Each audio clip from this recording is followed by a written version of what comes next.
السلام علیکم ورحمۃ اللہ وبرکاتہ۔ میں ہوں محمد کامل رشید۔ بصیرت آن لائن میں آپ کا خیر مقدم ہے۔ سپریم کورٹ نے حج کمیٹی آف انڈیا کی عدم تشکیل پر سخت رخ اپناتے ہوئے مرکزی حکومت کو ایک ہفتے کے اندر یعنی آنے والے جمعہ تک جواب داخل کرنے کی ہدایت دی ہے، جس میں اس بات کی وضاحت طلب کی گئی ہے کہ اب تک حج کمیٹی کیوں تشکیل نہیں دی گئی۔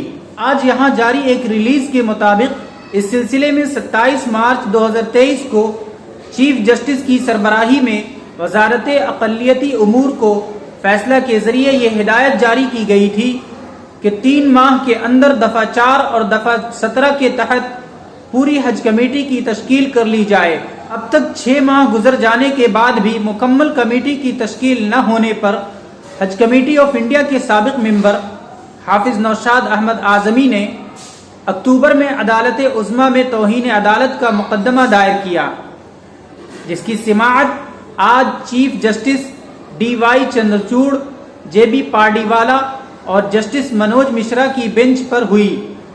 نوشاد اعظمی کے وکلاء سنجے آر ہیگڑے اور طلحہ عبد الرحمان نے کہا کہ عدالت عظمیٰ کے حکم کے فیصلے کے باوجود ابھی تک اس پر عمل نہیں ہوا ہے اور عدالت عظمیٰ اس پہ سخت قدم اٹھاتے ہوئے سخت ہدایات جاری کرے۔ اس موقع پر مرکزی حکومت کی طرف سے ایڈیشنل سالیسیٹر جنرل کے نٹراج پیش ہوئے۔ چیف جسٹس نے سختی سے یہ حکم دیا کہ یہ معاملہ بہت اہم ہے اور عدالتی حکم کی عدم تعمیل پر توہین عدالت کا مقدمہ بنتا ہے۔ آپ ایک ہفتے کے اندر جواب دیں کہ حج کمیٹی اب تک کیوں نہیں بنائی گئی۔ اس کے جواب میں نٹراج نے عدالت عظمیٰ کے سامنے کہا کہ 1 ہفتے کے اندر ہم جواب داخل کر دیں گے۔ واضح رہے کہ حج کمیٹی آف انڈیا کی تشکیل کے معاملے کے ضمن میں اکتوبر 2021 میں نوشاد اعظمی نے عدالت عظمیٰ میں مفاد عامہ کی عرضی داخل کی تھی، جس میں صوبائی حج کمیٹیاں اور مرکزی حج کمیٹی تشکیل دینے کا مطالبہ کیا گیا تھا۔ صوبائی حج کمیٹیاں عدالت عظمیٰ میں 9 بار سماعت کے بعد مکمل ہو گئی تھیں۔ قابل ذکر ہے کہ حج کمیٹی آف انڈیا میں 9 ممبران صوبائی حج کمیٹیوں سے منتخب کیے جاتے ہیں۔